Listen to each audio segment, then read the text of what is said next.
Chapter 13. Project Coherence, Making a Better World.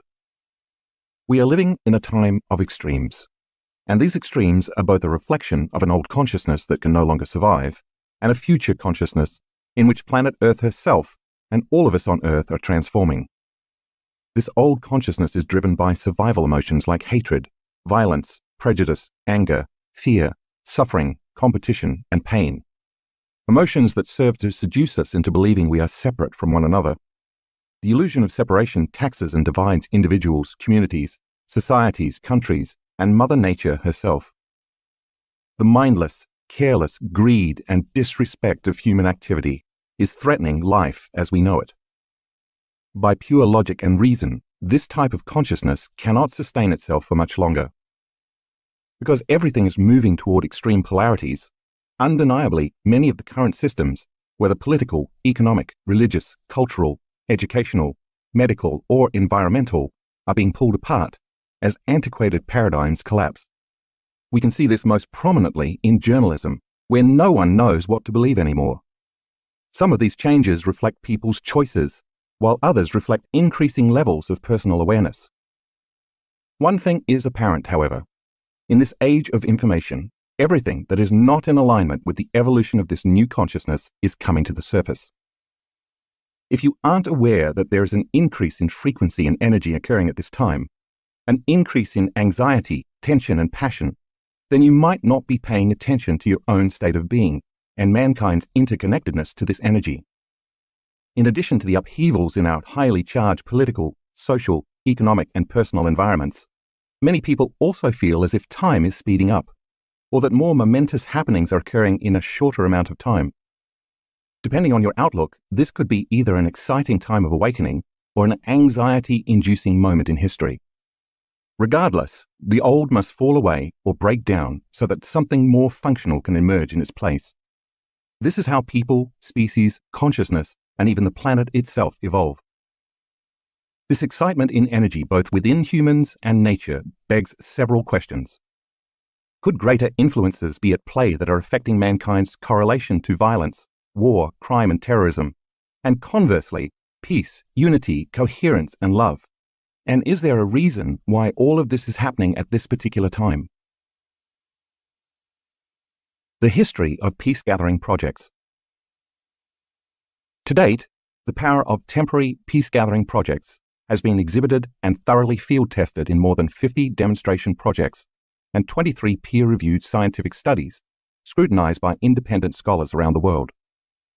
The results have consistently demonstrated a positive effect in the immediate reduction of crime, warfare, and terrorism by an average of greater than 70%. Think about that for a moment. When a group of people come together with this specific intention or collective consciousness to change something or to produce an outcome, if they create it with the energy and emotions of peace, unity, or oneness, without physically doing anything, that unified community can produce changes 70% of the time.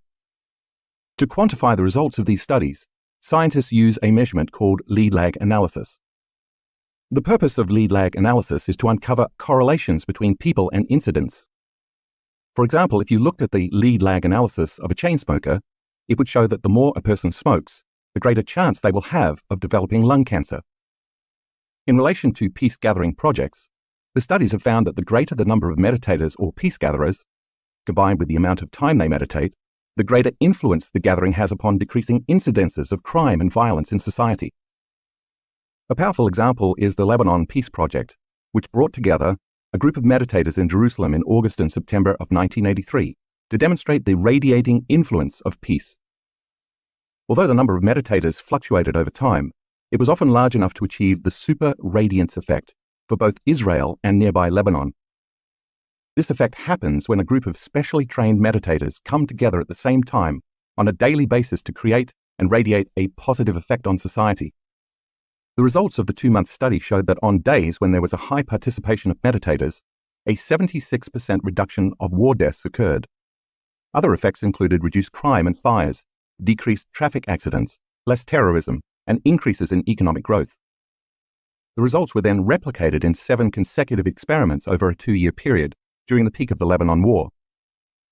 All of this was achieved simply by combining people's intentions for peace and coherence with the elevated emotions of love and compassion. This clearly demonstrates that the more unified the consciousness of a group of people within a specific elevated energy is, the more it can change the consciousness and energy of others in a non-local way. In what's considered one of the top 3 peace-gathering studies in the Western Hemisphere, the RAND Corporation think tank assembled a group of nearly 8,000, and sometimes more, trained meditators to focus on world peace and coherence during 3 periods ranging from 8 to 11 days each, from 1983 to 1985. The results showed that during this time, worldwide terrorism was reduced by 72%. Can you imagine the results and positive effects, as well as the speed with which they would occur if this type of meditation and mindfulness was part of the education curriculum? In still another study, this time in India from 1987 to 1990, 7,000 people gathered to focus on world peace. During that 3-year period, the world witnessed remarkable transformations toward world peace. The Cold War ended, the Berlin Wall came down, the Iran-Iraq War came to an end, South Africa began to move towards abolishing apartheid, and terrorist attacks subsided. What surprised everyone was the swiftness with which these global changes occurred, all in a relatively peaceful manner. In 1993, from June 7th to July 30th, approximately 2,500 meditators gathered in Washington, D.C., in a highly controlled experiment to focus on peace and coherent energy. For the first 5 months of the year, violent crime had been steadily on the rise, yet soon after the study began, a significant statistical reduction in violence, as measured by FBI uniform crime reports, crime and stress in Washington, D.C., began to occur. These results point to the fact that a relatively small group of people united in love and purpose can have a statistically significant effect on a diverse population. On September the 11th, 2001, due to the immediacy of global media, human beings all over the planet felt horror, shock, fear, terror, and grief as planes crashed into the New York City's World Trade Center, the Pentagon in Washington, D.C., and a field near Shanksville, Pennsylvania. In an instant, the world's collective consciousness tuned into this event. Powerful emotional outpourings around the globe occurred as people bonded, formed communities, and took care of one another. During the unfolding of events on 9/11, scientists at Princeton University's Global Consciousness Project were collecting data via the internet from more than 40 devices around the world. As data poured into a central server in Princeton, New Jersey, the scientists witnessed dramatic changes in the patterns in their random event generator. Think of a random event generator as a computerized coin toss. It's measuring heads or tails, or ones and zeros, so according to statistics, it should produce nearly 50-50 results. The dramatic changes in patterns right after the event caused the scientists to determine that the collective emotional response of people's outpouring was enough that it could actually be measured in the Earth's magnetic field. What all of these studies ultimately point to is that there's significant evidence that group meditations of the right size with skilled meditators who change their emotions and energy can influence and create non-local, measurable effects on peace and global coherence. If these peace-gathering projects are a force for coherence throughout a society, are there antithetical forces that could be working against humans to produce incoherence? The Earth's relationship to solar cycles. As the Earth rotates daily on its axis, every morning the sun brings light to the darkness, warmth and comfort to the chill of night, photosynthesis to plants and security to humans. It's for this reason that as far back as 14,000 BCE, adoration of the sun has been sketched onto stone tablets and cave walls. Countless mythologies, including civilizations in ancient Egypt and Mesopotamia, the Mayans and the Aztecs, and the Australian Aborigines, to name just a few, have extolled the sun as worthy of worship, as well as a source of enlightenment, illumination, and wisdom. No matter the location, most cultures have recognized the sun as the prime controller of all life on Earth, because without it, life here could not exist. For the most part, humans are electromagnetic beings, entities that constantly send and receive messages via vibrational energies, whose bodies are made up of gravitationally organized light and information. In fact, everything material in this three-dimensional world is gravitationally organized light and information. Just as we are individual electromagnetic beings, we are but a small link in the chain of an electromagnetic world, the individual parts of which cannot be separated from the whole. On a grand scale, it is impossible to deny the interconnectivity between the sun's energy, the Earth's energy, and the energy of all living species. On a micro level, all you have to do is look at the life cycle of a fruit or vegetable to understand this interdependence. The vegetable or fruit begins as a seed when environmental conditions such as water, temperature, nutrient-rich soil, and photosynthesis conspire. These conditions enable the seed to germinate. Eventually, the blossom of the seed becomes an integral part of an ecosystem, as well as the source of sustenance and nourishment for various forms of life. This complex chain and delicate balance of events all begins with the Earth's uniquely situated location in our solar system.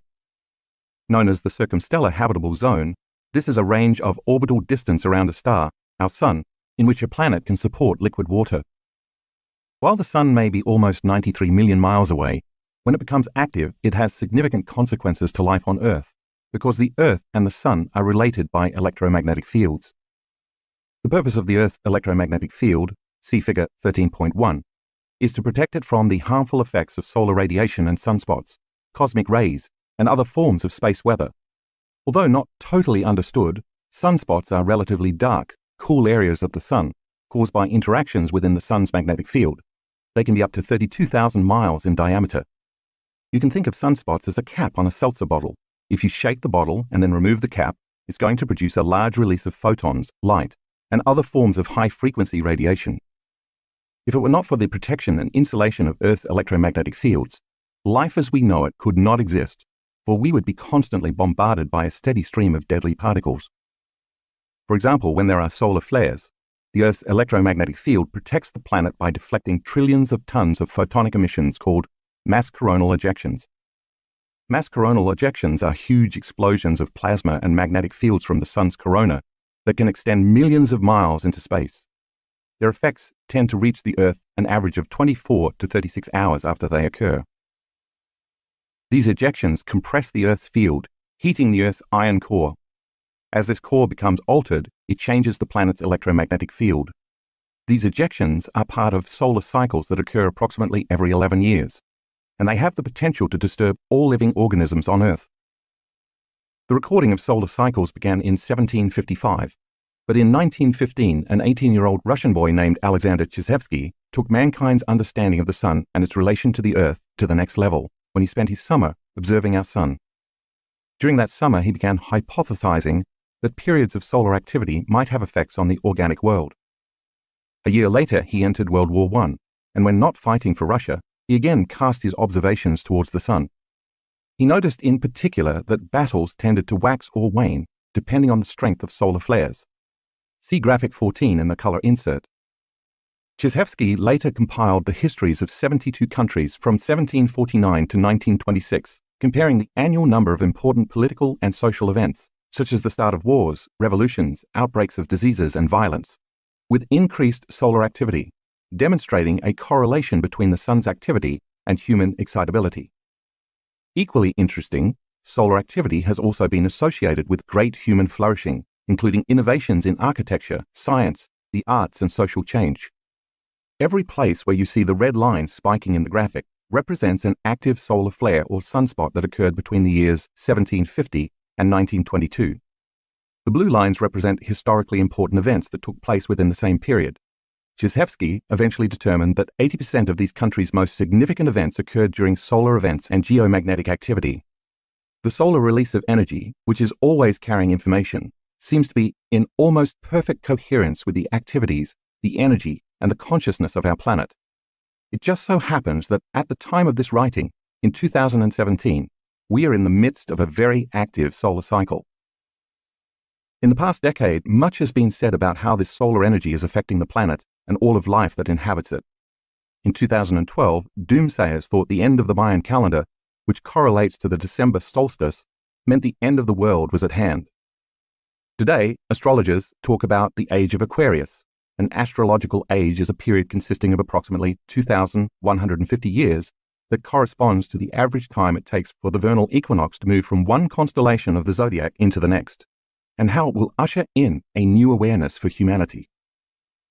Astronomers and cosmologists talk about galactic alignment, a rare astronomical event occurring every 12,960 years that brings the Sun into alignment with the center of the Milky Way galaxy.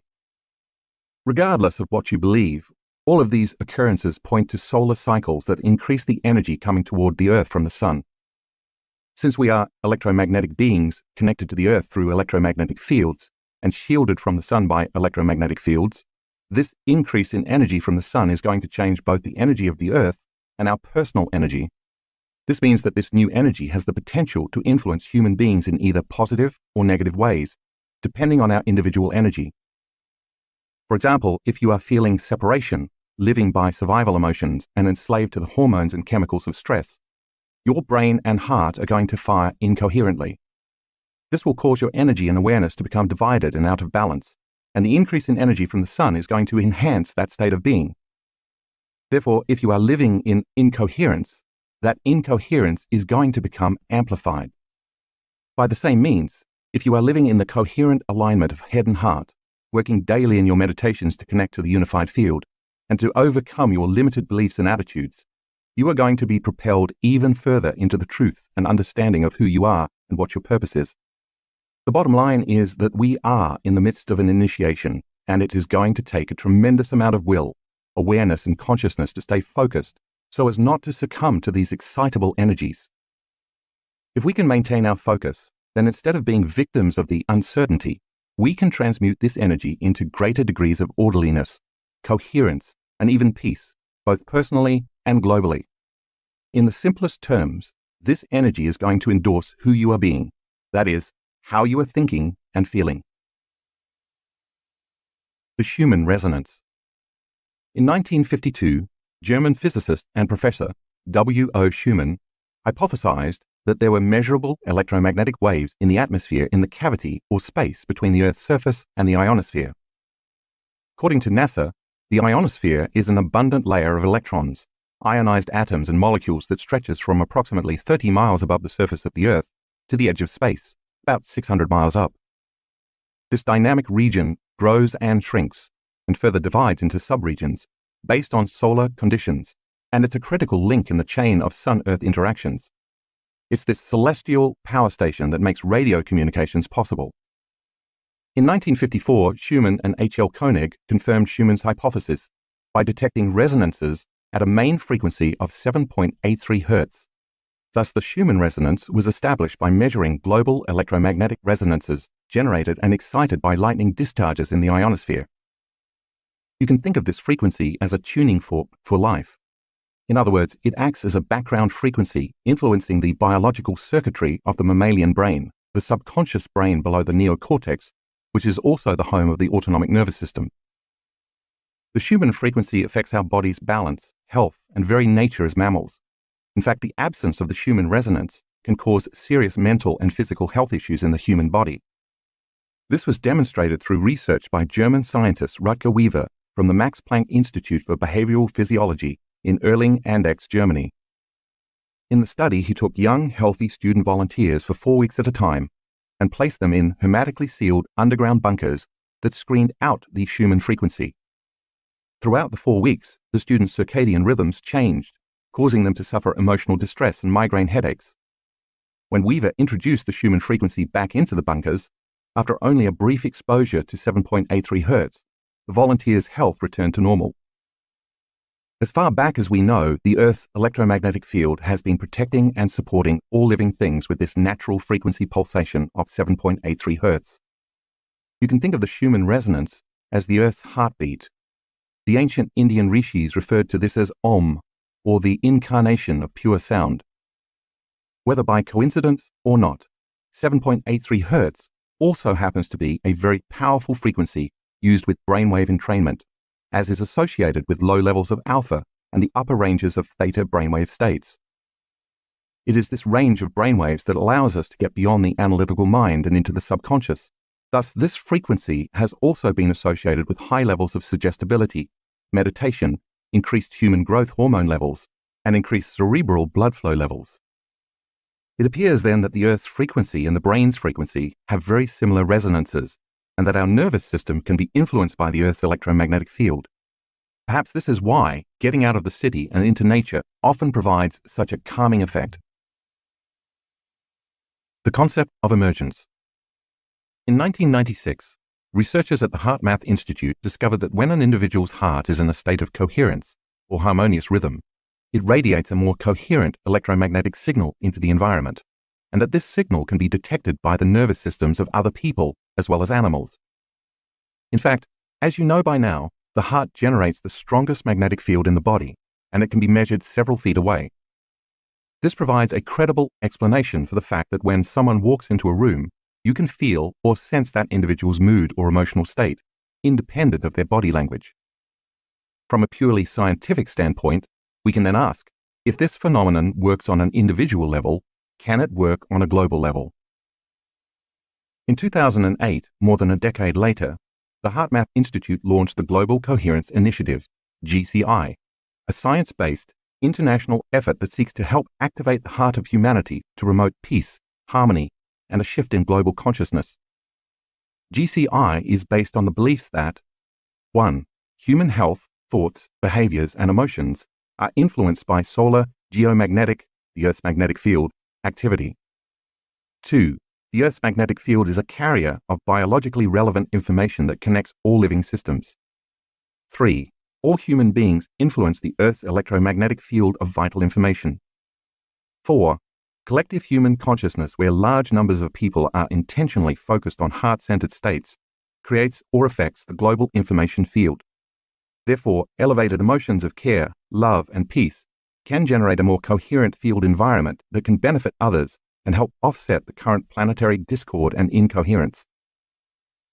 Because human heart rhythm and brain frequencies, as well as cardiovascular and autonomic nervous systems, overlap with the Earth's resonance field, GCI scientists suggest we are part of a biological feedback loop in which we not only receive relevant biological information from the field, but we also feed information into this field. In other words, human thoughts, consciousness, and emotions, energy, interact with and encode this information into the Earth's magnetic field, and this information is then distributed on carrier waves, a signal on which the information is impressed or carried, around the globe. To further their research and test this hypothesis, using state-of-the-art sensors located in various locations around the globe, the HeartMath Institute created the Global Coherence Monitoring System, GCMS, to observe changes in the Earth's magnetic field. Designed to measure global coherence, the GCMS uses a system of highly sensitive magnetometers to continuously measure magnetic signals that occur in the same range as human physiological frequencies, including our brain and cardiovascular systems. They also continuously monitor activity caused by solar storms, flares, and solar wind speed activity resulting from solar storms, disruptions of the Schumann resonances, and potentially the signatures of major global events that have a strong emotional component. Why are they doing this, and what does it point to? If you can intentionally create a coherent electromagnetic field around your body, and you are related or connected to someone in your life who is also intentionally creating an electromagnetic field around their body, the waves of this shared field would begin to synchronize in a non-local way. As the waves from both individuals synchronize, they generate bigger waves and stronger magnetic fields around you, connecting you to the Earth's electromagnetic field with an increased field of influence. If we could create a community of people scattered all over the world, with each individual intentionally raising the energy of their own personal field toward greater peace, isn't it possible that this community could begin to produce a global effect within the Earth's electromagnetic field? This intentional community could then create coherence where there is incoherence, and order where there has been disorder. The evidence from peace-gathering studies suggests that our thoughts and feelings do in fact have a measurable effect on every living system. You may have heard of this as the concept of emergence. Envision the synchronicity of a school of fish or a flock of birds flying in unison, where all creatures appear to be operating from one mind, connected by an invisible field of energy in a non-local way. What is unique about this phenomenon is that it is not a top-down phenomenon, meaning there is no leader. Instead, it is a bottom-up phenomenon, meaning everyone is leading because they are acting as one mind. When a global community comes together in the name of peace, love, and coherence, according to emergence, we should be able to produce an effect in the Earth's electromagnetic field, as well as in each other's fields. Just imagine, then, what it would be like if we were all behaving, living, thriving, and operating as one. If we understood we were of one mind, one organism connected and united through consciousness, we would understand that to hurt another or affect another in any way is to do the same to ourselves. This new paradigm in thinking would be the largest evolutionary leap our species has ever made, causing the need for warring, fighting, competing, fearing, and suffering to become an antiquated concept. But how could this possibility become a reality? Coherence versus incoherence. In order for us to create some type of effect in the Earth's field, which in turn can influence another individual's field, as you might guess, we have to activate two significant centers in the human body, the heart and the brain. As we learned in Chapter 4, while the brain is of course the center of consciousness and awareness, the heart, the center of oneness, wholeness, and our connection to the unified field, has its own brain. When people can regulate their internal states of care, kindness, peace, love, gratitude, thankfulness, and appreciation, as their hearts become more coherent and balanced, they send a very strong signal to the brain, causing the brain to become more coherent and balanced. This is because the heart and the brain are in continuous communication with each other. By the same means, once someone moves beyond the association to their body, their environment and time, and takes their attention off matter and objects, they become no body, no one, no thing, nowhere, in no time. As you well understand by now, when they get beyond themselves and put their awareness on the immaterial world of energy, they connect to the unified field, the place where there's no longer separation between any body, anyone, anything, and anywhere in any time. This causes them to unify with the consciousness of every body, everyone, everything, and everywhere in every time. As a consciousness, they have now entered the quantum field of energy and information, the place where consciousness and energy can influence the material world in non-local ways. The side effect of this process is that it creates more coherence in the brain and in our energy, so our biology becomes more whole. In our research, we found that when the brain becomes more coherent, it affects the autonomic nervous system and the heart. The heart, our connection to the unified field, then acts like a catalyst to amplify the process of coherence back into the brain. Because the heart sends more information to the brain than the brain sends to the heart, the more coherence you can achieve through the elevated emotions of the heart, the more the brain and the heart synchronize. This synchronization produces measurable effects not only within the body, but also within the electromagnetic field surrounding the body. And the bigger the field we produce around our body, the more we can affect others in a non-local way. How do we know this? Because we've seen this over and over in our students' HRV measurements. Evidence of the influence of the heart's electromagnetic field upon the field of another's heart can also be seen in a heart math study in which 40 participants were divided into groups of 4 around 10 card tables. While the heart rhythms of all 4 participants at the table were being measured, only 3 people were trained to raise their emotions through heart math techniques.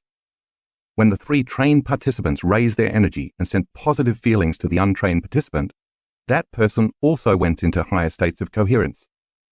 The authors of the study concluded that evidence of heart-to-heart synchronization across subjects was found, which lends credence to the possibility of heart-to-heart biocommunications. Key to the process of coherence is getting beyond the analytical mind. We know this because we've measured it enough times in the brain scans of our students. Their participation has also demonstrated that with enough practice, coherence can be achieved in a relatively short amount of time. When the thinking brain is quieted, it moves into alpha or theta brainwave states, and this opens the doorway between the conscious and subconscious mind. The autonomic nervous system then becomes more receptive to information. By raising our energy through the feelings of elevated emotions, we become less matter and more energy, less particle and more wave. The bigger the field we can create with these energies, as energy, awareness, and consciousness, the more we can influence others in a non-local way.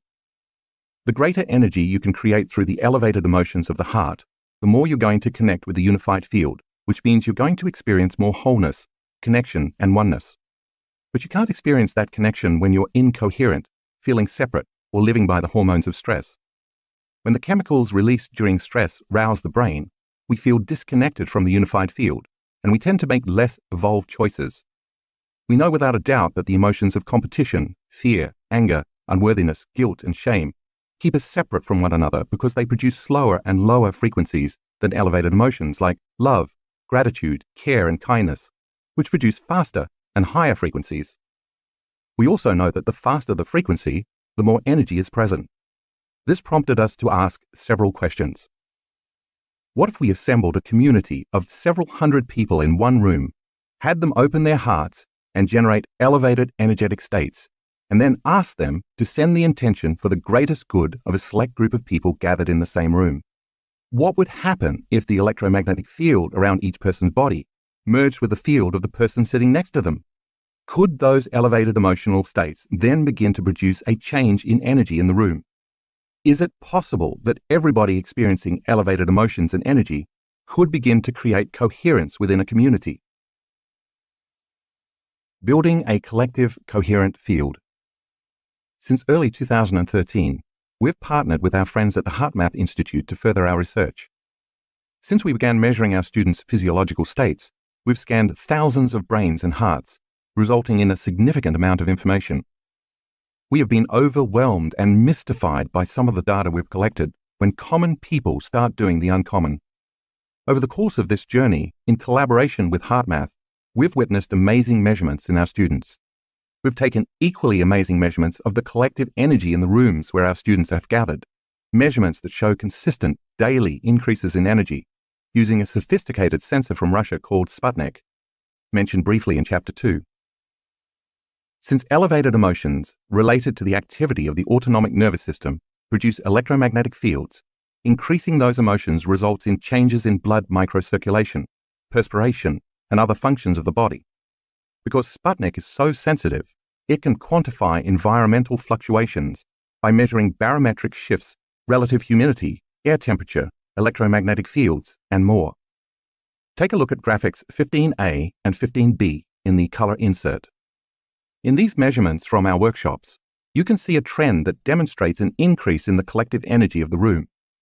The first line in red is our baseline measurement and shows the room's energy before the start of the event. As you look at the red, blue, green, and finally the brown lines, each color representing a different day, you can see that each day the energy steadily increases. In graphics 15C and 15D, the same color scale applies. However, these measurements reflect specific time intervals during each day's morning meditations. This means our students are getting better at raising the energy of the room by creating more unified coherence. The Sputnik readings demonstrate that the collective energy created by our students from the first day of the workshop to the final day consistently makes incremental increases. Within that trend, we've found that most groups are extremely focused and the energy rises every day. About 1/4 of the time, the energy stays relatively the same for the first day or two, but in the following days, the energy increases significantly. We believe this is because during the first day or two, the group is working on overcoming themselves by breaking the energetic emotional bonds that keep them connected to their past-present reality. So during this time, they are drawing from the unified field to build their own personal electromagnetic fields. This siphoning from the field tends to cause the collective energy in the room to drop. But once those individual fields become greater, more enhanced, and coherent, they entrain to one another, which is when we tend to see dramatic increases in the energy of the room. Figure 13.2 shows that when two coherent waves come together, they create a bigger wave. This is called constructive interference. The bigger the wave, the higher the amplitude of energy. As a result of our students' more coherent waves coming together during our workshops, the energy of the group field increases, and then there's more energy to heal and to create or access greater levels of mind, which can sometimes lead to mystical experiences. My team and I have been consistently humbled by our students' profound healings, their ability to increase and regulate elevated states, and their reports of mystical experiences or acute insights into their lives as a result of learning how to regulate their brainwaves, open their hearts, and go into coherence. Some of these occurrences could be labeled as miracles, but we believe it's just a part of the process of becoming supernatural. This led us to wonder if our students could affect the nervous systems of others, and if so, what the implications of that would be. These questions would spark the birth of Project Coherence. Project Coherence. In collaboration with the HeartMath Institute, we performed numerous experiments whereby we took a small, random sampling of about 50 to 75 people at our advanced workshops, attached HRV monitors to their chests, and placed them in the front row of the room for 3 meditations over the course of 24 hours. Since HRV not only provides insight into the coherence of the heart, but also gives us information about the brain and emotions, we wanted to measure subjects' HRV for a full 24 hours. To start the meditation, everyone in the room placed their attention on their heart center and began breathing through this center slowly and deeply, as you learned to do in Chapter 7. Next, they cultivated and sustained an elevated emotion for 2 to 3 minutes, broadening their heart's electromagnetic fields and moving from a state of selfishness to a state of selflessness.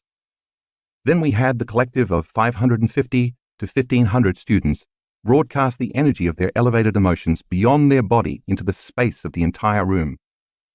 Next, we had them lay the intentional thought in that frequency for the greatest good of the students sitting in the front of the room wearing the HRV monitors, that their lives be enriched, their bodies be healed, and mystical experiences find them.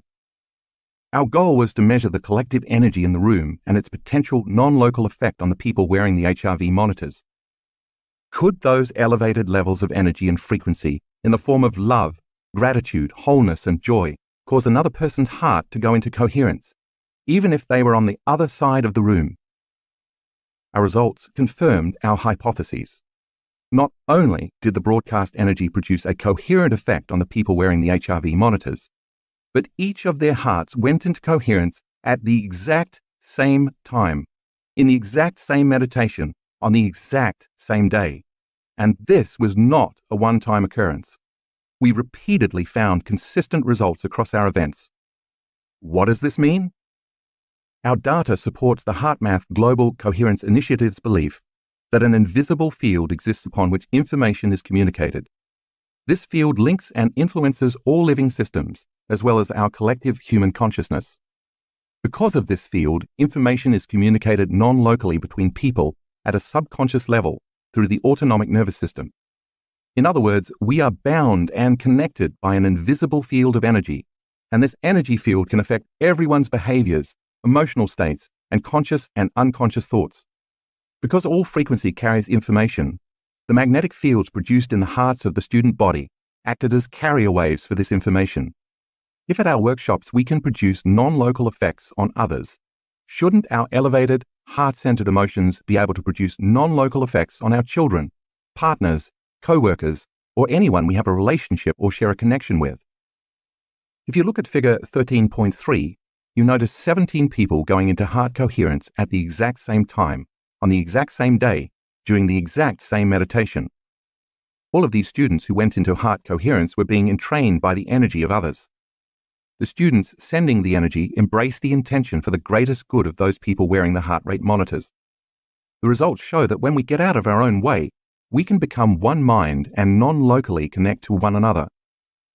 Through that connection, we can influence the autonomic nervous system of others so they will feel more balanced, coherent, and whole. Imagine what could happen if you had thousands of people all doing the same for the entire world.